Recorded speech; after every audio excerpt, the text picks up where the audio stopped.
On this edition of Freedom Journal Iraq, Sons of Iraq members join new ranks and Baghdad soldiers are recognized for their efforts. These stories and more on today's FJI.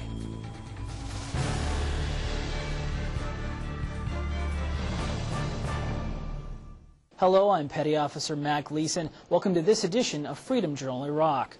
The Sons of Iraq, or SOI, is a volunteer force of Iraqi citizens dedicated to combating terrorism within their own country. In an effort to consolidate forces, many SOI members in Baghdad are given the chance to continue their service in military uniforms. Today marks a turning point in the neighborhood surrounding Joint Service Station Washash as former Sons of Iraq transfer officially into the Iraqi Army. It's a good feeling when you serve your country during the current circumstances. All Iraqis are yearning to rid their country of the terrorism to restore security. Although they'll soon be wearing new uniforms, the Sons of Iraq are no stranger to protecting this area. They've been doing it jointly with coalition forces for some time now. We've been working with Sons of Iraq about half a tour, so about 6 months. It's been pretty well. You know, they're volunteer citizens. They're doing their job to clean up their community, so I'd expect the same from any American. They get out there and they do the same thing as the Army with less equipment and sometimes less experience. The Sons of Iraq have worked alongside the Iraqi Army, providing a familiarity that makes the merger easier for new soldiers, as they've already established a working relationship with one another.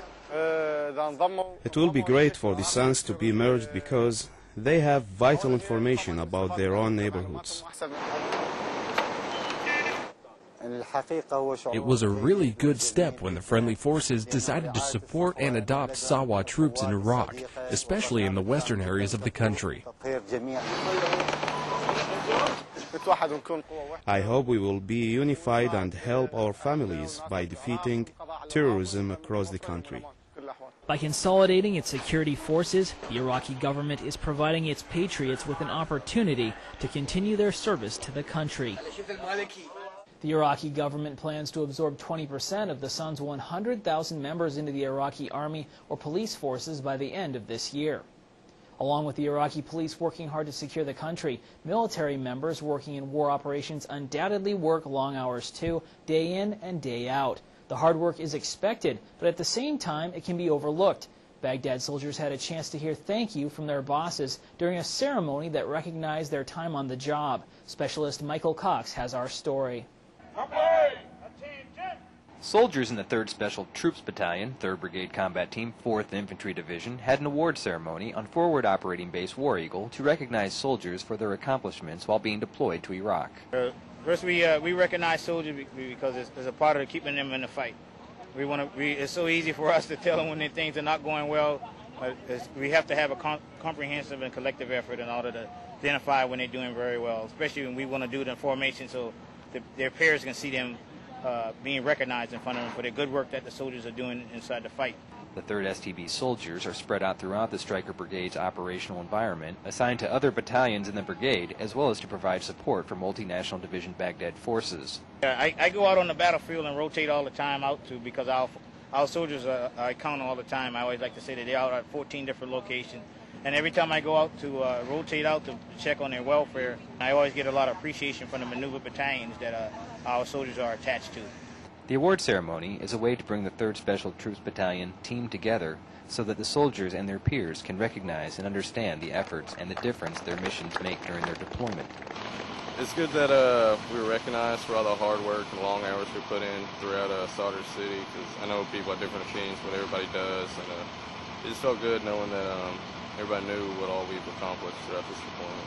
The 3rd Special Troops Battalion has an award ceremony once a month to recognize soldier efforts on the battlefield. Specialist Michael Cox, 3rd Brigade Combat Team, 4th Infantry Division Public Affairs Office, Baghdad, Iraq. Coming up, coalition forces bring new ways of farming to Iraqi farmers. Here's your raid report. Information from a Sons of Iraq member led U.S. soldiers to a cache north of Baghdad.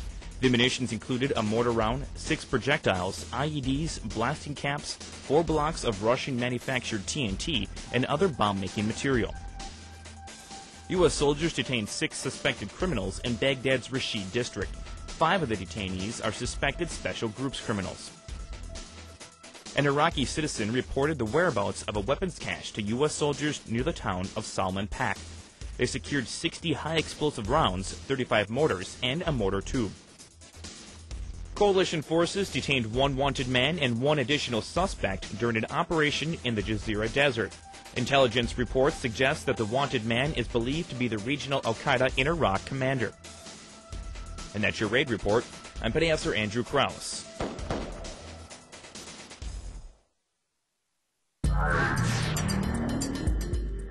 Here are the latest Operation Iraqi Freedom headlines.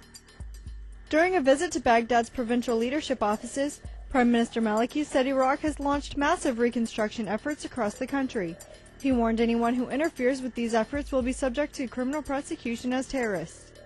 Iraq's Minister of Foreign Affairs said the U.S. has shown great flexibility in negotiations with Iraq on a proposed security agreement. He also said if there is no final agreement, Iraq will ask the UN to extend its authorizing mandate. As Iraq prepares to assume responsibility for 54,000 members of Baghdad area Sons of Iraq groups, uncertainty is leading some of the volunteers to fight with rivals for power and territory, according to the New York Times. As Iraqis have increasingly rejected al-Qaeda's indiscriminate violence, many of its operatives have been cut off from their networks and forced into hiding. Those are your headlines from around the region. I'm Airman First Class Shaylin Jordan. Hi, I'm Mike Rowe. As the host of Dirty Jobs, I get shot every day by a cameraman. Things are a little different for you guys. Remember, survival and safety go hand in hand. When you're riding around in one of these, always wear your safety belt, always wear your helmet, always wear your IBA, and always secure your load, no matter what you're hauling. Is there an ocean around here? Knowledge is power. Own the edge.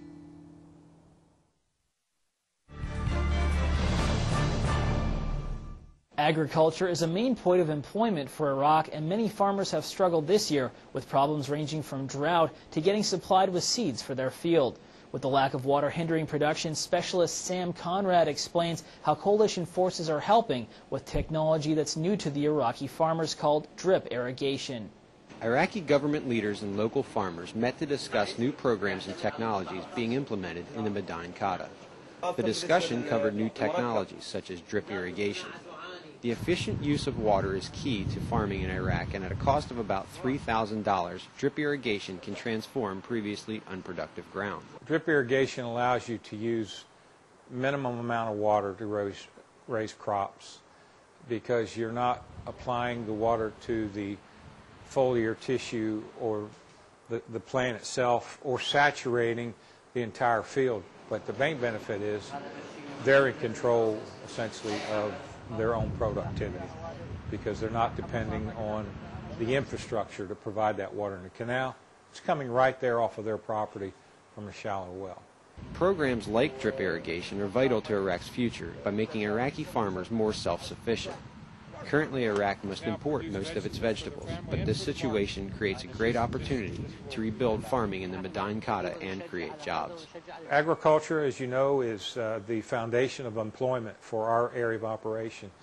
According to the CIMACOM, about close to 80% of the work, the employment here in this Kata used to be related to agriculture, either directly or indirectly in agricultural jobs. So it's important, it's very critical for us to get the farming industry back up and running. Farmers can receive low-interest loans from the Ministry of Agriculture to install the systems. Reporting the 2nd Brigade Combat Team, 1st Armored Division, from the Madain-Kata, I'm Specialist Sam Conrad. And that wraps up this edition of our program. Be sure to log on to mnf-iraq.com where you can learn all about the progress coalition forces are making throughout the country. If you have story ideas, we'd love to hear them. Just email us at fgi@iraq.centcom.mil.